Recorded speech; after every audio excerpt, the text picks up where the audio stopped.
Friends, ನೀವೇನಾದ್ರೂ SSLC pass ಮಾಡಿದ್ದೀರಾ? So ನೇರ ನೇಮಕಾತಿ ಮುಖಾಂತರ ಫಾರೆಸ್ಟ್ ಡಿಪಾರ್ಟ್ಮೆಂಟ್ ಅಲ್ಲಿ ಸಾಕಷ್ಟು ವಾಚರ್ ಹುದ್ದೆಗಳಿಗೆ ಅರ್ಜಿಯನ್ನು ಕಾಲ್ ಮಾಡಿದ್ರೆ ಸ್ನೇಹಿತರೆ.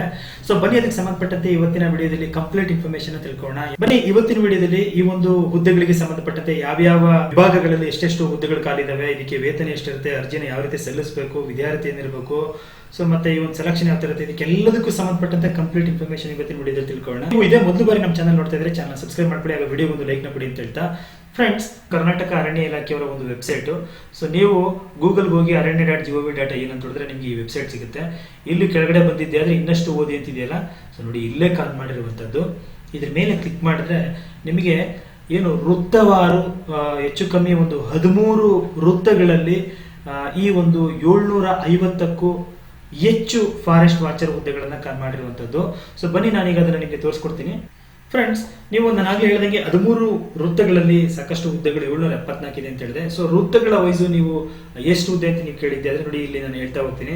ಕೆನರಾ ವೃತ್ತಕ್ಕೆ ಬಂದ್ರೆ 67, ಕೊಡಗು ವೃತ್ತಕ್ಕೆ ಬಂದ್ರೆ 32, ಧಾರವಾಡ ವೃತ್ತಕ್ಕೆ ಬಂದ್ರೆ 12, ಮಂಗಳೂರು ವೃತ್ತಕ್ಕೆ ಬಂದ್ರೆ 54 ಹುದ್ದೆಗಳು, ಹಾಸನ ವೃತ್ತಕ್ಕೆ ಬಂದ್ರೆ 31, ಚಿಕ್ಕಮಗಳೂರು ವೃತ್ತಕ್ಕೆ ಬಂದ್ರೆ 60, ಕಲಬುರಗಿನಲ್ಲಿ 6, ಹಾಗೆ ಬೆಳಗಾವಿ ವೃತ್ತಕ್ಕೆ ಬಂದ್ರೆ 42, ಮೈಸೂರು ವೃತ್ತಕ್ಕೆ ಬಂದ್ರೆ 121, ಬಳ್ಳಾರಿ ವೃತ್ತಕ್ಕೆ ಬಂದ್ರೆ 64, ಚಾಮರಾಜನಗರ ವೃತ್ತಕ್ಕೆ ಬಂದ್ರೆ 159, ಬೆಂಗಳೂರು ವೃತ್ತ 82 ಇದೆ. ಸೊ ಒಟ್ಟು 774 ಹುದ್ದೆಗಳು ಇರುವಂತದ್ದು ನೀವು ನೋಡ್ತಾ ಇದ್ದೀರಾ.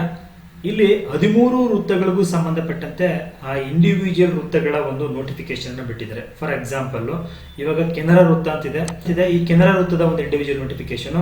ಹಾಗೆ ನೆಕ್ಸ್ಟ್ ಬಂದ್ರೆ ಮಡಿಕೇರಿ ಕೊಡಗು ವೃತ್ತಕ್ಕೆ ಸಂಬಂಧಪಟ್ಟಂತ ಒಂದು ಇಂಡಿವಿಜುವಲ್ ನೋಟಿಫಿಕೇಶನ್. ಓಕೆ, ಹಾಗೆ ಬಂದ್ರೆ ಧಾರವಾಡಕ್ಕೆ ಈ ಒಂದು ವೃತ್ತಕ್ಕೆ ಸಂಬಂಧಪಟ್ಟಂತ ಇಂಡಿವಿಜುವಲ್ ನೋಟಿಫಿಕೇಶನ್. ಹೀಗೆ 13 ವೃತ್ತಗಳ ಇಂಡಿವಿಜುವಲ್ ನೋಟಿಫಿಕೇಶನ್ ನಿಮ್ಗೆ ಅಲ್ಲಿ ಸಿಗುತ್ತೆ. ಸೊ ಇಲ್ಲಿ ಏನು ಅಂದ್ರೆ ಹುದ್ದೆಗಳು ಮಾತ್ರ ಚೇಂಜ್. ಈ ವಲಯವಾರು ಹುದ್ದೆಗಳು ಕಡಿಮೆ ಇದಾವೆ, ಜಾಸ್ತಿ ಇದಾವೆ. ಇದು ಬಿಟ್ರೆ ಇನ್ನು ನಿಮಗೆ ನೀವೊಂದು ಅರ್ಜಿ ಸಲ್ಲಿಕೆಯ ಒಂದು ವಿಧಾನಗಳಾಗಿರ್ಬೋದು, ಸ್ಯಾಲರಿ ಆಗಿರ್ಬೋದು, ಸೆಲೆಕ್ಷನ್ ಆಗಿರ್ಬೋದು, ಎಲ್ಲವೂ ಸೇಮ್ ಇರುತ್ತೆ. ಸೊ ಹಾಗಾಗಿ ನಾನು ಯಾವ್ದಾದ್ರು ಒಂದು ನೋಟಿಫಿಕೇಶನ್ ಅನ್ನ ಯಾವ್ದಾದ್ರು ಒಂದು ವೃತ್ತದ ನೋಟಿಫಿಕೇಶನ್ ಡೌನ್ಲೋಡ್ ಮಾಡ್ಕೊಂಡು ಕಂಪ್ಲೀಟ್ ಇನ್ಫಾರ್ಮೇಶನ್ ಹೇಳ್ತೀನಿ. ಅದು ಎಲ್ಲದಕ್ಕೂ ಸೇಮ್ ಇರುತ್ತೆ. ಸೊ ಬನ್ನಿ ನಾನು ಇವಾಗ ಮಂಗಳೂರು ವೃತ್ತದ ಒಂದು ನೋಟಿಫಿಕೇಶನ್ ಅನ್ನು ನೋಡ್ಕೊಂಡು ಇದ್ರ ಬಗ್ಗೆ ಕಂಪ್ಲೀಟ್ ಡೀಟೇಲ್ ಹೇಳ್ತೀನಿ. ಸೊ ಫ್ರೆಂಡ್ಸ್, ನೀವು ನೋಡ್ತಿದ್ದೀರಾ, ಇದು ಕರ್ನಾಟಕ ಸರ್ಕಾರದ ಅರಣ್ಯ ಇಲಾಖೆಯವರು ಹೊರಡಿಸಿರ್ತಕ್ಕಂಥ ಅಧಿಕೃತ ನೋಟಿಫಿಕೇಶನ್. ಇದು 20/7/2026 ಮೊನ್ನೆ ಅಷ್ಟೇ ಇದು ಬಂದಿರುವಂತದ್ದು. ಸೊ ಇಲ್ಲೇ ಕೊಟ್ಬಿಡ್ತೇನೆ.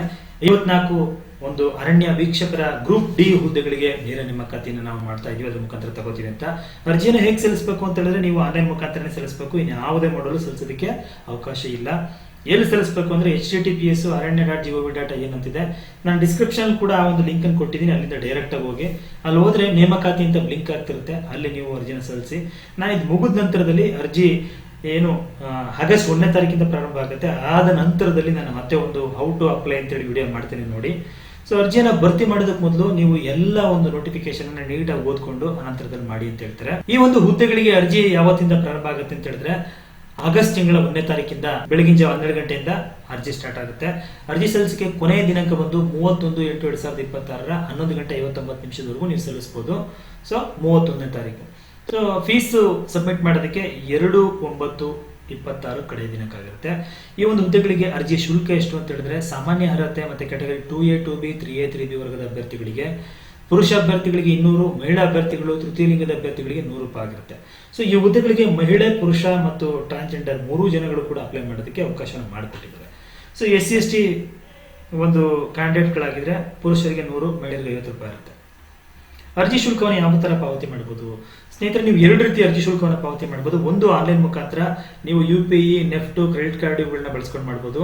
ಇಲ್ಲ ನಾವು ಆಫ್ಲೈನ್ ಅಲ್ಲಿ ಮಾಡ್ತೀವಿ ಅಂತ ಹೇಳಿದ್ರೆ ಅಲ್ಲಿ ನೀವು ಅರ್ಜಿಯನ್ನ ಸಲ್ಲಿಸಿದ ನಂತರದಲ್ಲಿ ಕ್ಯಾಶ್ ಪೇಮೆಂಟ್ ಅಂತ ಹೇಳಿ ಸೆಲೆಕ್ಟ್ ಮಾಡಿಕೊಂಡು ಸ್ಟೇಟ್ ಬ್ಯಾಂಕ್ ಆಫ್ ಇಂಡಿಯಾ ಅಥವಾ Canara bank, union bank of India, central bank of India ಇವುಗಳಿಗೆ ಹೋಗಿ ನೀವು ಫೀಸ್ ಅನ್ನ ಸಬ್ಮಿಟ್ ಮಾಡಬಹುದು. ಇದಕ್ಕೆ ವೇತನ ಎಷ್ಟಿರುತ್ತೆ ಅಂತ ನೀವು ಕೇಳಿದ್ರೆ ನೋಡಿ, ಒಳ್ಳೆ ವೇತನ ಇದೆ. 29,600 ಬೇಸಿಕ್ ಆಗಿರುತ್ತೆ, 52,800 ಗ್ರಾಸ್ ಸ್ಯಾಲರಿ ಆಗಿರುತ್ತೆ. ಮಂಗಳೂರು ಪ್ರಾದೇಶಿಕ ವಿಭಾಗ 26, ಕುಂದಾಪುರ ಪ್ರಾದೇಶಿಕ ವಿಭಾಗ 13, ಕುದುರೆಮುಖ ವನ್ಯಜೀವಿ ವಿಭಾಗ 15 ಇರುತ್ತೆ. ಸೊ ಇಲ್ಲಿ ಅದರ ಬಗ್ಗೆ ಮಾಹಿತಿಯನ್ನು ಕೊಟ್ಟಿದ್ದಾರೆ. ಕೆಳಗಡೆ ಬಂದ್ರೆ ಸೊ ಕ್ಯಾಟಗರಿ ವೈಸು ರೋಸ್ಟ್ರೋನ ಮೇಂಟೈನ್ ಮಾಡಿದ್ದಾರೆ. ಯಾವ ಕ್ಯಾಟಗರಿಗೆ ಎಷ್ಟೆಷ್ಟು ಪೋಸ್ಟ್ಗಳು ಬಂದಿದೆ ಅನ್ನೋದನ್ನ ಇಲ್ಲಿ ಕೊಟ್ಟಿದ್ದಾರೆ. ನೀವು ಅದನ್ನೆಲ್ಲ ಡೀಟೇಲ್ ಆಗಿ ನೋಡ್ಕೊಳ್ಳಿ ಫ್ರೆಂಡ್ಸ್. ಹಾಗೆ ಅರ್ಹತೆ ಏನು ಈ ಹುದ್ದೆಗಳಿಗೆ ಅರ್ಜಿ ಸಲ್ಲಿಸಕ್ಕೆ ಅಂದ್ರೆ ನೀವು ಭಾರತೀಯ ನಾಗರಿಕರಾಗಿರ್ಬೇಕು, ಒಬ್ಬ ಜೀವಂತ ಪತ್ನಿಗಿಂತ ಹೆಚ್ಚು ಹೊಂದಿದ್ರೆ ನೀವು ಅದಕ್ಕೆ ಒಂದು ಪೂರ್ವಾನುಮತಿಯನ್ನು ಪಡ್ಕೋಬೇಕು, ಅಭ್ಯರ್ಥಿ ಮಾನಸಿಕವಾಗಿ ಮತ್ತು ದೈಹಿಕವಾಗಿ ಆರೋಗ್ಯವಂತನಾಗಿರ್ಬೇಕು. ಸೊ ಇದೆಲ್ಲ ಒಂದು ಅರ್ಹತೆ ಆಗಿರುತ್ತೆ. ವಿದ್ಯಾರ್ಥಿ ಏನು ಸರ್ ಇದಕ್ಕೆ ಅರ್ಜಿ ಸಲ್ಲಿಸಕ್ಕೆ ಅಂತ ಕೇಳಿದ್ರೆ, ನಾನು ಆಗ್ಲೇ ಹೇಳ್ದಂಗೆ SSLC ಅಥವಾ ತತ್ಸಮಾನ ವಿದ್ಯಾರ್ಥಿಯನ್ನು ಹೊಂದಿದ್ರೆ ನೀವು ಅರ್ಜಿ ಸಲ್ಲಿಸಬಹುದು. ಸೊ ತತ್ಸಮಾನ ಅಂದ್ರೆ ಯಾವ್ದು ಅಂತ ಹೇಳಿ ಕೊಟ್ಟಿದ್ದಾರೆ. ವಯೋಮಿತಿ ಎಷ್ಟು ಈ ಒಂದು ಹುದ್ದೆಗಳಿಗೆ ಅರ್ಜಿ ಸಲ್ಲಿಸಕ್ಕೆ ಅಂತ ಹೇಳಿದ್ರೆ, ಕನಿಷ್ಠ 18 ವರ್ಷ ಆಗಿರಲೇಬೇಕು. ಗರಿಷ್ಠ ನೀವು ಸಾಮಾನ್ಯ ಅಭ್ಯರ್ಥಿ ಆದ್ರೆ 30, category 2A 2B 3A 3B ಆಗಿದ್ರೆ 32, ನೀವು SC/ST ಮತ್ತೆ ಕ್ಯಾಟಗರಿ 1 ಆಗಿದ್ರೆ 33 ವರ್ಷಗಳಾಗಿರುತ್ತೆ. ಸೊ ಮಾಜಿ ಸೈನಿಕರಾಗಿದ್ರೆ ಒಂದಷ್ಟು ಎಕ್ಸ್ಕ್ಯೂಸ್ ಇದೆ, ನೀವು ಅದನ್ನ ನೋಡ್ಕೊಳ್ಳಿ.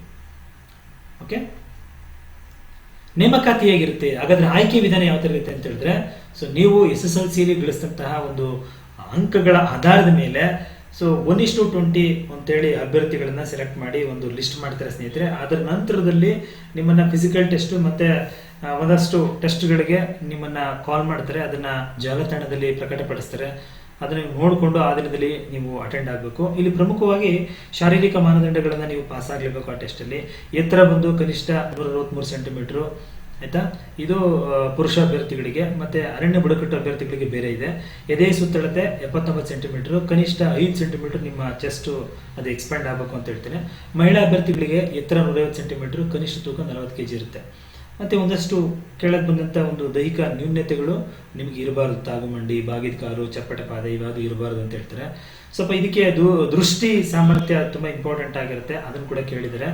ಸೊ ಶ್ರವಣ ಪರೀಕ್ಷೆ ಅದೆಲ್ಲ ಇರುತ್ತೆ. ಮತ್ತೆ ದೈಹಿಕ ತಾಂತ್ರಿಕ ಪರೀಕ್ಷೆ ಅಂತೇಳಿ. ಸೊ ನೀವು ಪುರುಷ ಅಭ್ಯರ್ಥಿ ಆದ್ರೆ 1600 ಮೀಟರ್ ಓಟನ 7 ನಿಮಿಷಗಳಲ್ಲಿ ಮುಗಿಸ್ಬೇಕು. ಮಹಿಳಾ ಅಭ್ಯರ್ಥಿಗಳು 1000 ಮೀಟರ್ ಓಟನ 6 ನಿಮಿಷಗಳಲ್ಲಿ ಮುಗಿಸ್ಬೇಕಾಗಿರುತ್ತೆ. ಸೊ ಮತ್ತೊಂದಷ್ಟು ದೈಹಿಕ ಒಂದು ಸಾಮರ್ಥ್ಯ ಪರೀಕ್ಷೆಗಳನ್ನು ಇರ್ತವೆ, ಅದನ್ನು ನೀವು ಪಾಸ್ ಮಾಡಬೇಕಾಗಿರುತ್ತೆ. ಓಕೆ, ಸೊ ಇದೆಲ್ಲದರ ಜೊತೆಗೆ ಒಂದಷ್ಟು ನಿಮ್ಮ ಒಂದು ಅಪ್ಲಿಕೇಶನ್ ಹಾಕೋ ಟೈಮಲ್ಲಿ ನಿಮ್ಮ ಒಂದು ಡಾಕ್ಯುಮೆಂಟ್ಸ್ಗಳನ್ನ ಕೇಳಿದರೆ ಯಾವ ಥರ ಏನು ಅದೆಲ್ಲ ನೀವು ಡೀಟೇಲ್ ಆಗಿದೆ ನೋಡ್ಕೊಳ್ಳಿ ಸ್ನೇಹಿತರೆ. ಪರೀಕ್ಷಾ ಕೇಂದ್ರಗಳನ್ನ ಕೆಲವೊಂದ್ಸಲ ನಾವು ರದ್ದುಪಡಿಸೋದು ಮತ್ತೆ ಈ ಒಂದು ಹಕ್ಕುಗಳನ್ನ ಈ ಒಂದು ಡಿಪಾರ್ಟ್ಮೆಂಟ್ ಕಾಯ್ದಿರಿಸಲ್ಪಟ್ಟಿದೆ ಅಂತ ಹೇಳ್ತಾರೆ. ಸೊ ಮೆರಿಟ್ ಪಟ್ಟಿಯನ್ನ ದೈಹಿಕ ತಾಂತ್ರಿಕ ಪರೀಕ್ಷೆಗೆ ನಾವು ಅನೌನ್ಸ್ ಮಾಡ್ತೀವಿ, ನೀವು ವೆಬ್ಸೈಟ್ ಅನ್ನು ಚೆಕ್ ಮಾಡ್ತಾರೆ ಅಂತ ಹೇಳ್ತಾರೆ. ಸೊ ಹಾಗೆ ಮೂಲ ದಾಖಲೆಗಳು, ಅಂತಿಮ ಪಟ್ಟಿ, ಈ ಎಲ್ಲದರ ಬಗ್ಗೆ ಇಲ್ಲಿ ಡೀಟೇಲ್ ಆಗಿ ಹೇಳಿದ್ದಾರೆ ಸ್ನೇಹಿತರೆ.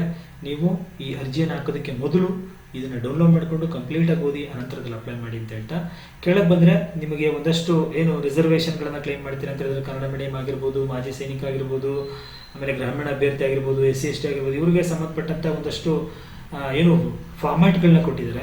ಆ ಒಂದು ಫಾರ್ಮ್ಯಾಟ್ ಅಲ್ಲಿ ನೀವು ಅದನ್ನ ಮಾಡಿಸಿಟ್ಕೊಂಡು ಅದನ್ನ ಸಬ್ಮಿಟ್ ಮಾಡಬೇಕಾಗಿರುತ್ತೆ.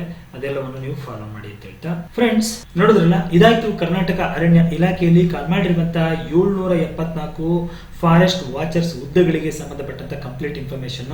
ಸ್ನೇಹಿತರೆ, ವಿಡಿಯೋ ಇಷ್ಟ ಆಗಿದ್ರೆ ವಿಡಿಯೋ ಒಂದು ಲೈಕ್ ನ ಕೊಟ್ಟು ಫ್ರೆಂಡ್ಸ್ ಮತ್ತೆ ಫ್ಯಾಮಿಲಿಗೆ ಶೇರ್ ಮಾಡಿ ಅಂತ ಹೇಳ್ತಾ, ಮುಂದಿನ ವಿಡಿಯೋದಲ್ಲಿ ಮತ್ತೊಂದು ಹೊಸ ವಿಷಯದೊಂದಿಗೆ ಮುಂದೆ ಬರ್ತೀನಿ. ಅಲ್ಲಿವರೆಗೂ ಥ್ಯಾಂಕ್ ಯು, ಬೈ ಬಾಯ್.